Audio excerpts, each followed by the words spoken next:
Hey everybody, welcome to What the Flicks Countdown to Christmas. We're going to be giving you 25 of my favorite holiday movies, many of them featured in my book, Have Yourself a Movie Little Christmas, now available on Amazon and elsewhere. William Bibbiani, Alonso Duralde, today talking about, I don't know if holiday favorite is the word to use. It's a holiday favorite of John Waters. It is his favorite Christmas movie, and how could he lead you wrong? 1983's Christmas Evil, a.k.a. You Better Watch Out. Take a look.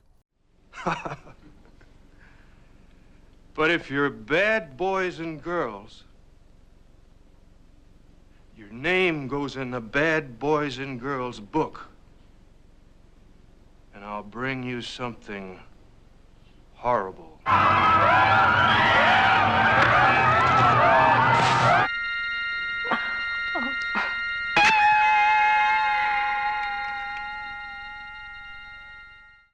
Okay, so again, as we discussed with the Silent Night, Deadly Night episode, there's a history, a tradition, if you will, of homicidal Santa movies.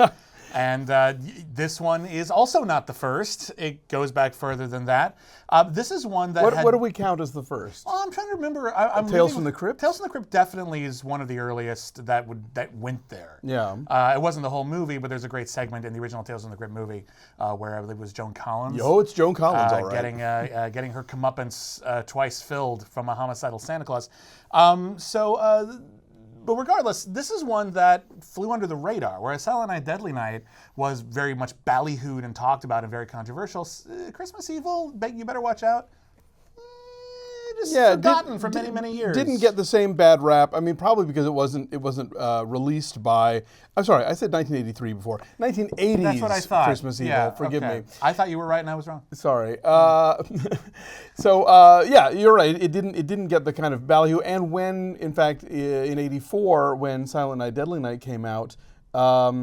Not the same level of fury about it. No, and I think partly because Silent Night, Deadly Night is way more of a slasher than Christmas Evil is. You look at like the cover of a lot of the releases for it, or you hear about it. It sounds like just another guy dressed up as Santa Claus killing people movie, and that's actually not what this is. He kills some people. Sure, it's messed up. This is actually a very depressing character study.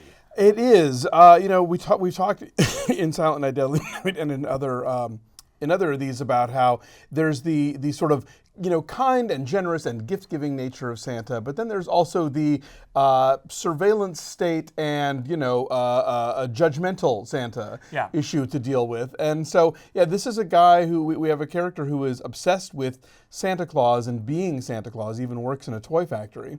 And while part of that is sort of wanting to reward good children, part of it is keeping an eye on who's being bad. There's a voyeuristic element, and I think when you're a kid, you think that Santa Claus is watching you all the time. That's kind of like the idea. Like, oh God, who's watching me? And now it's this guy. Now we have Elf on the Shelf, which just sort of kicks that into high gear. I'm actually not that familiar with it. Elf on the Shelf. I know there's an elf. I know there's a shelf. Right, but the idea is that the Elf on the Shelf is a toy that you buy children to let them know that he is spying on you on Santa's behalf all year round. Well, that's creepy. Yes, there was a great article called "Elf on the Shelf is preparing children for the coming security state." Yeah, that might be the case. That makes sense to me. But this is just he's mentally ill. Yeah, he's a very sad human being. There's two kinds, I think, of slasher movies in the 80s. There are those that have some sympathy for the killer and those that have none. And this is one of the ones that it's almost like The Stepfather, where he's a monster. Terry O'Quinn plays in the original Stepfather, but you do understand why he's that way, right. And you want him defeated, you want his reign of terror to end, but you can't help but find him a little pathetic. And this is one where he is so pathetic that it is, honestly, this movie is a little difficult for me to watch. I find this movie very, very depressing, but it's because it's good. Yeah, I mean, it is heartbreaking, and it's not like this lead character, you're right, he's not a monster. He is just someone who has a lot of mental health issues, and he also rewards good people, yes, which I think is something that most of the other Killer Santas don't bother with. Right, no, exactly. I think he is even-handed in his Santa obsession, both in the, like I said, in the reward segment and the punishment. The lead character here is played by Brandon Maggart, who is a legendary character actor, was up for a Tony for Applause back in the early 70s. Yeah. I remember him from a Showtime sitcom in the 80s called Brothers. It was one of the first shows about that featured a principal gay character. Oh. So 3 brothers. One was a gay guy. One was a retired NFL player, and then the one that Brandon Maggart played was a sort of like kind of, doofusy good old boy guy who ran a bar. Oh, okay. And he's Fiona Apple's father. No kidding. Yeah, I did not know that. little fun fact. That's interesting. But this is, in fact, John Waters' favorite Christmas movie. He said so on the record many times. In fact, he says that if he had children, he would make them watch it every year, and if they didn't like it, they'd be punished. Well, great. This movie, this movie was kind He too believes in the whole punishment Santa thing. This movie kind of vanished for a long time, and largely because of John Waters sort of raising awareness of it, it got some re-releases. There was a more recent, a really excellent restoration of it from Vinegar Syndrome. Yes. Which is the prettiest I've ever seen this movie looking. We talked when we did Silent Night, Deadly Night about how that's a good movie, but it's not shot very well. Christmas Evil is actually shot incredibly well. There's some gorgeous cinematography in this movie, actually. This is a movie I think that is aspiring for something more challenging than a lot of the slasher movies of the decade. And I mean, in 1980, it's quite possible that it was being filmed around the same time as Friday the 13th. Oh yeah, I mean, like the slasher movie, like we think of slasher movies as having emerged kind of fully formed from Halloween or Black Christmas, and it took a while. I think it really was Friday the 13th that codified a lot of the genre, even though it wasn't the first. So there's this interesting period after like one movie kind of popularizes an idea, but before all the rules get set. It's like you watch all the zombie movies that came out after Night of the Living Dead, but before Dawn of the Dead, and like they knew zombies were cool, but they didn't necessarily know how they worked. And this is one of those where it feels like a slasher movie. That's where it belongs in like the keyword search, but it's not like anything else of its era. It is a serious and real tragedy, I think, that just happens to have slasher elements. It also has a really fascinating ending. Yes. We're not going to spoil, but it sort of challenges you to figure out how that fits into the rest of the movie. Different people will take away different things from the ending of Christmas Evil. I think like a lot of those great endings where you come out talking about it, it all depends on how optimistic you are.